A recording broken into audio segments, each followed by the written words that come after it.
Welcome to the Subjective Professor podcast, where we reject coercion and hypocrisy.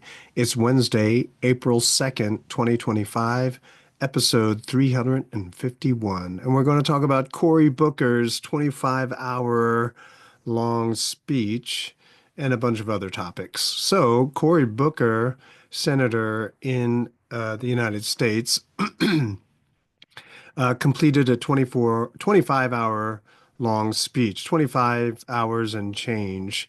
So it's the longest speech in the Senate. Some people are calling it a filibuster, but it's not really a filibuster in the technical sense, I believe, because usually you do that to stall, delay, or cause people to rethink their vote concerning a piece of legislation, and there was no legislation to be voted upon.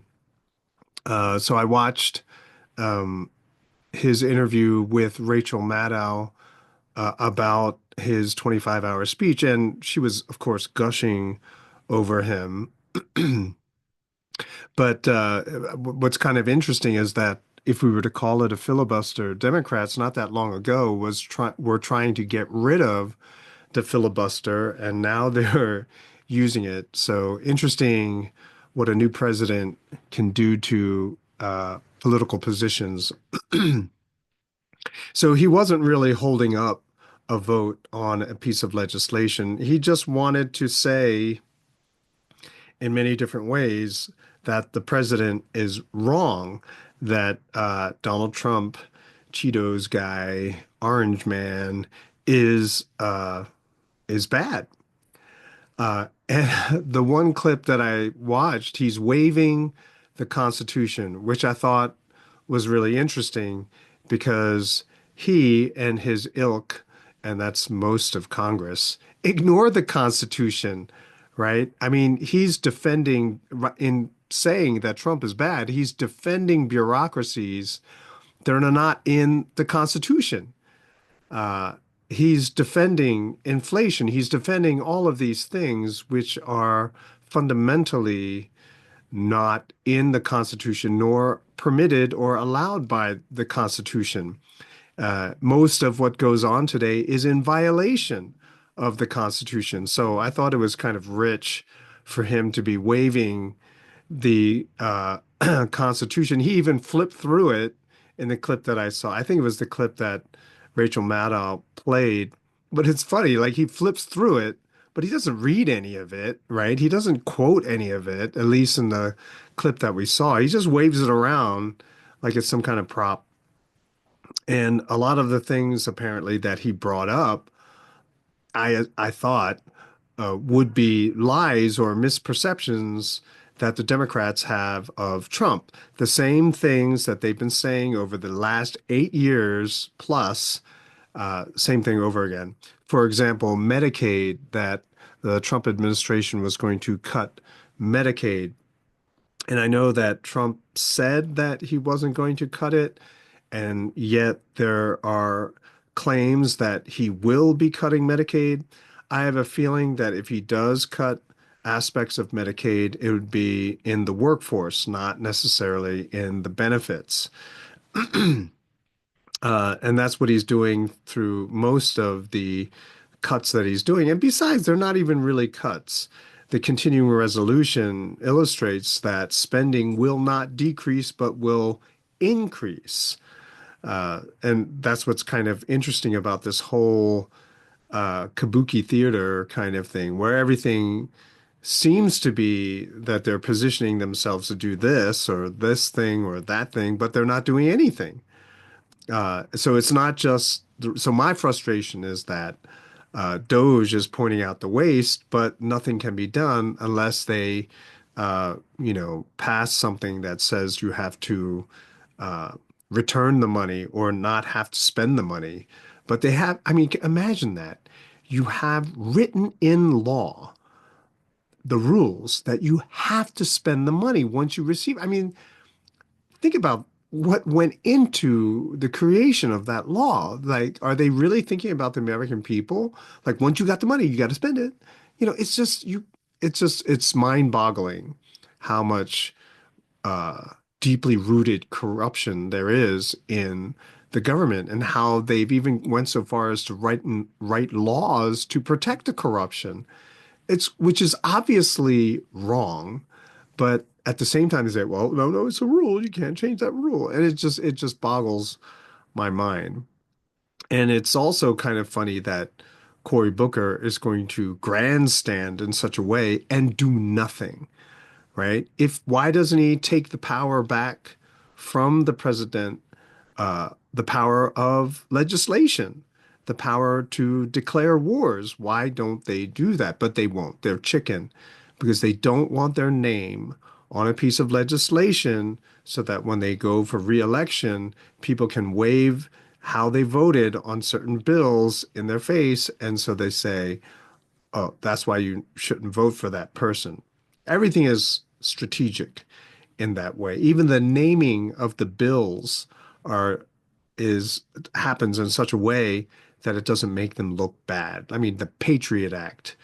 You voted against the Patriot Act, right? And you can see how it's really becomes an easy, low intelligence way of portraying someone as being anti-patriot, anti-United States, because they voted against that horrible bill called the Patriot Act.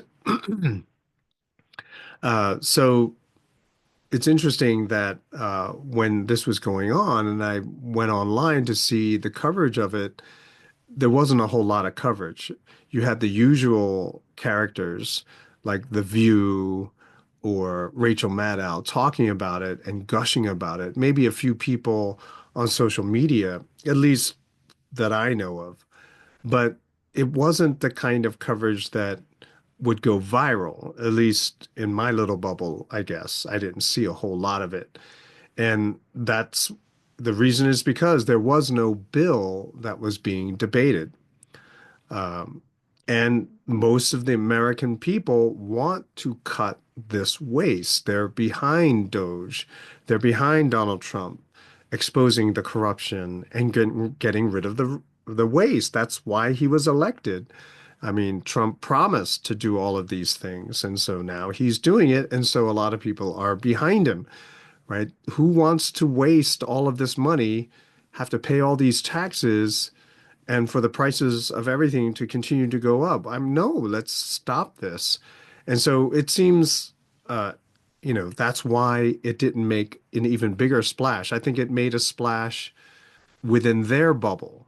So everyone who voted for Harris, everyone who promotes the whole wokest, leftist, Democratic uh, Party stuff, I mean, it's big among them, but outside of that bubble, not so much.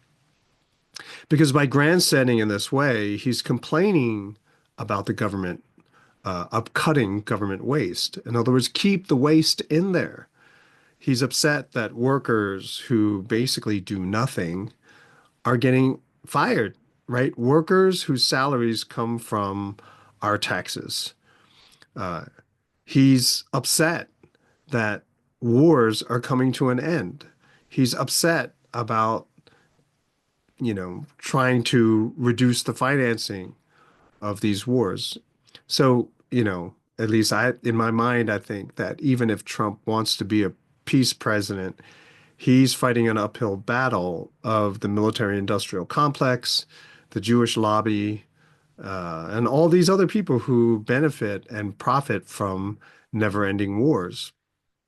And so is the Cory Booker 25-hour speech, is it really heroic, as some people will say, or is it just simply tone deaf, right? That people realize he's just grandstanding over nothing, right?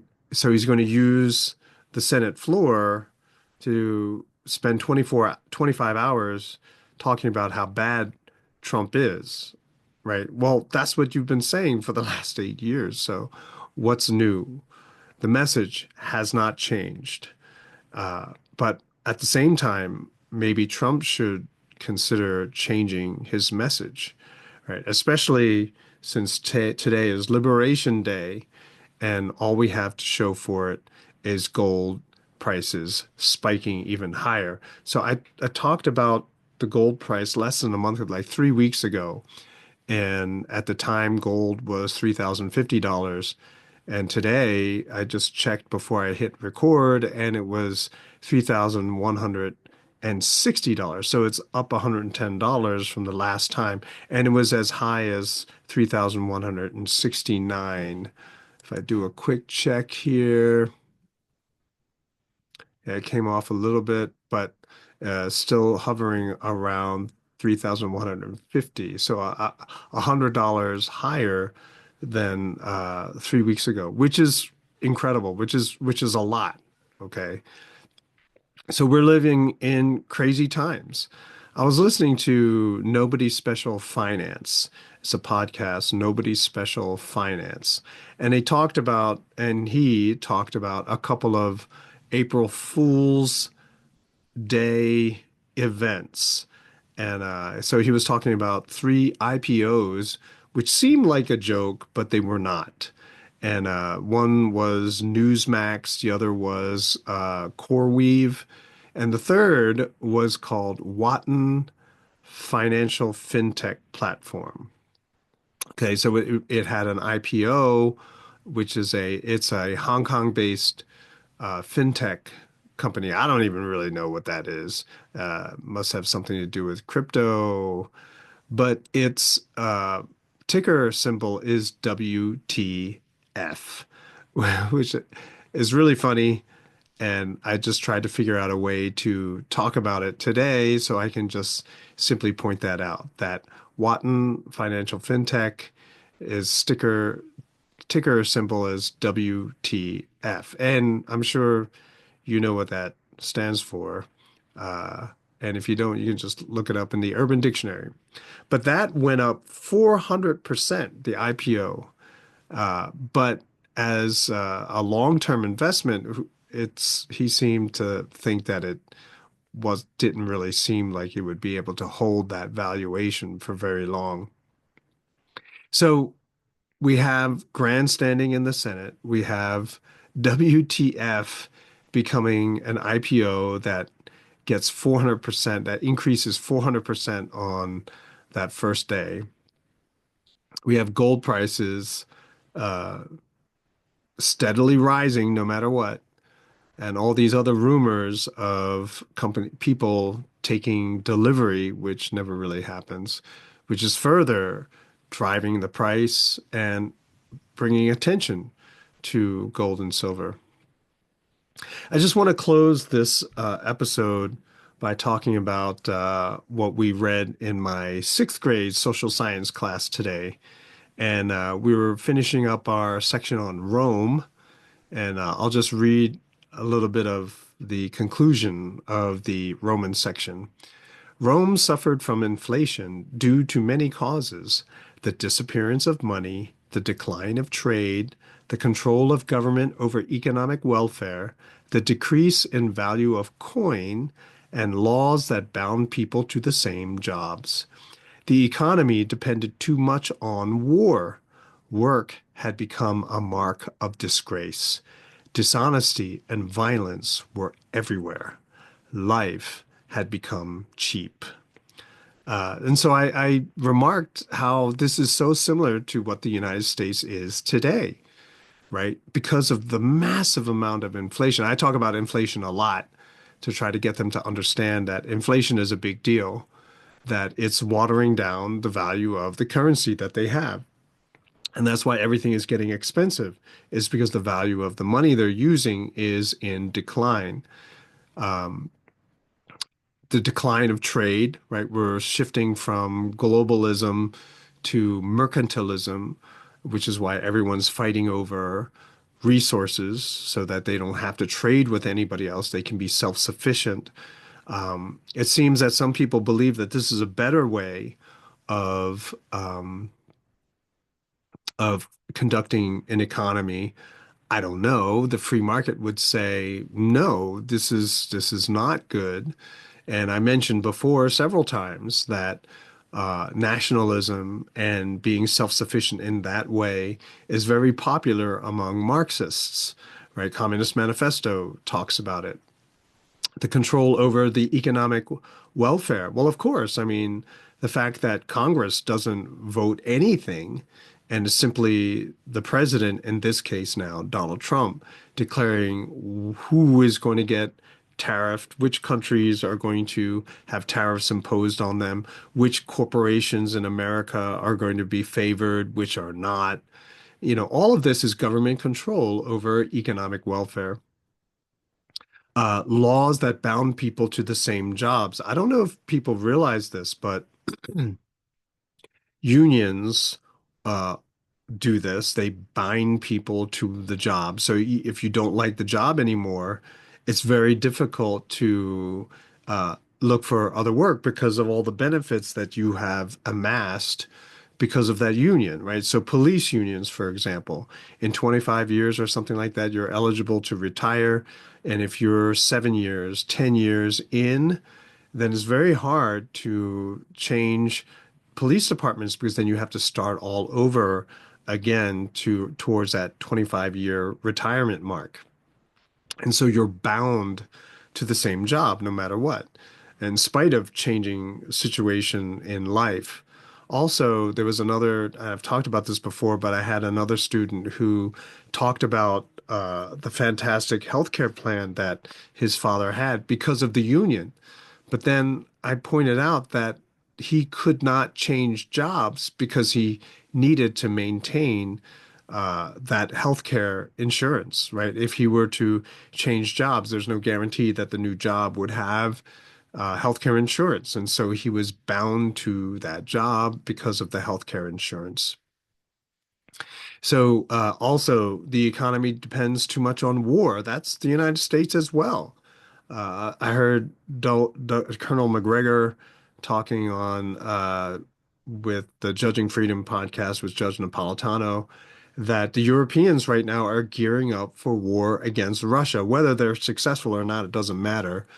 But they believe that the only way they're going to be able to rescue their economy is to have a war.